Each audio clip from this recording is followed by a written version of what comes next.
आज एक महत्त्वाच्या डिटेक्शनसाठी या ठिकाणी आपण सगळे त्या बाबतीत माहिती द्यायला आपण सगळे गोळा झालो आहे। याच्यामध्ये काल रोजी सातारा शहर पोलीस स्टेशनच्या हद्दीत स्थानिक गुन्हे शाखा देवकर साहेब त्यांची टीम यांना एक माहिती भेटलेली होती की सातारामध्ये दोन लोक बाहेरून आलेले आहेत आणि त्यांनी या ठिकाणी येऊन एका स्पेसिफिक एका व्यक्तीला मारण्यासाठी त्यांनी सुपारी घेतलेली आहे। त्या अनुषंगाने ती माहिती आपल्याकडे प्राप्त झालेली होती।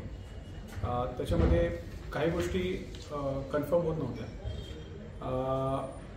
याच्यामध्ये आपण शोध घेत होतो ह्या लोकांचा।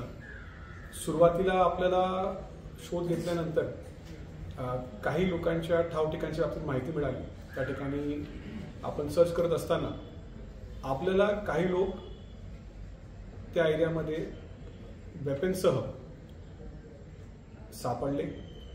त्यांच्या सोबत 2 वेपन्स आपल्याला भेटले। त्यांच्याकडे 4 रिकामे पुंगड्या त्याचबरोबर 5 जिवंत काडतूस असं त्यांच्याकडे साहित्य प्राप्त झालं। सुरुवातीला हे लोक काही सांगत नव्हते। हे 2 पॅरलल वेगवेगळ्या गोष्टी आहेत। मी याच्यासाठी सांगतोय कारण नंतर हे सगळ्या गोष्टी जुळतात। सुरुवातीला हे दरोडा घालण्याच्या उद्देशाने हे लोक फिरत होते अशी माहिती त्यांच्या इंट्रोगेशनमध्ये समजली। समजल्यानंतर यांच्यावर गुन्हे दाखल केले। पण इंट्रोगेशनमध्ये आम्हाला लक्षात आलं की जे आम्हाला अगोदर माहिती मिळालेली होती काही लोक सातारामध्ये आलेले होते एका स्पेसिफिक व्यक्तीला मारण्यासाठी, ती माहिती आणि ही माहिती ही जुळतीये। त्यामुळे त्या गोष्टी जेव्हा जुळायला लागल्या त्यावेळेस आम्ही इंट्रोगेशनमध्ये अधिक जास्त खोल पद्धतीने आम्ही जायला लागलो आणि खोलमध्ये गेल्यानंतर त्याच्यात लक्षात आला की हे जे टोळी आपल्याला सापडलेली आहे, जे दरोडा करण्याच्या उद्देशाने आपल्याला सापडलेली होती, ती टोळी खरं तर त्या ठिकाणी एका स्पेसिफिक व्यक्तीला मारण्यासाठी आलेली होती। त्याच्यामध्ये अशी पार्श्वभूमी अशी आहे, 20 नोव्हेंबर 2024 म्हणजे मागच्या वर्षी 2 लोकांमध्ये भांडणं झाली होती। त्याच्यामध्ये वसंत लेवे आणि त्यांचे समोरचे व्यक्ती ते पण लेवेच आहेत, पप्पू लेवे, यांच्या दोघांमध्ये भांडणं झाली होती। त्या ठिकाणी सोडवायला एक धीरज डाणे नावाचा एक व्यक्ती त्या ठिकाणी आला होता। त्या सोडवताना त्याच्याकडनं कदाचित या व्यक्तीला वसंत लेवेला त्याला मारण झाली असेल किंवा लागलं असेल। याच्यामध्ये ह्या व्यक्तीने त्याच्या वडिलाला मारला असा राग तसा जो मुलगा आहे निलेश लेवे त्याच्या मनात होता।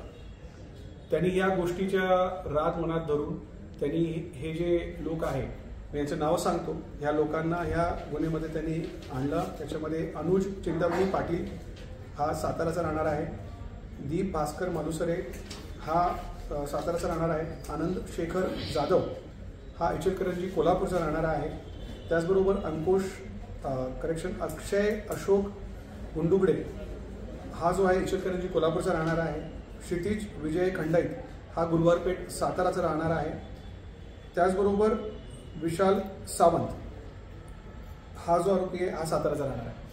असे जे बाकीचे सगळे लोक आहेत 6 जण आहे आणि एक अजून याच्यामध्ये आहे 7 जण आहे। यांना सगळ्यांना एकत्रित आणला, यांना पैसे दिले आणि यांना याच्यामध्ये संबंधित व्यक्तीचं फायरिंग करून त्याला मारण्यासाठी पैसे दिले होते। याच्यामध्ये सुरुवातीला 20 लाख रुपये देण्याची त्यांनी त्याला कबुली दिली होती।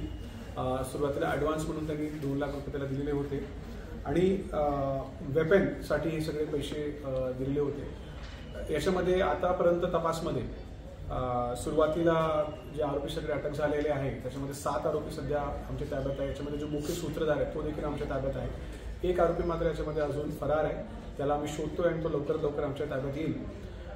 याच्यामध्ये या सगळ्या लोकांवर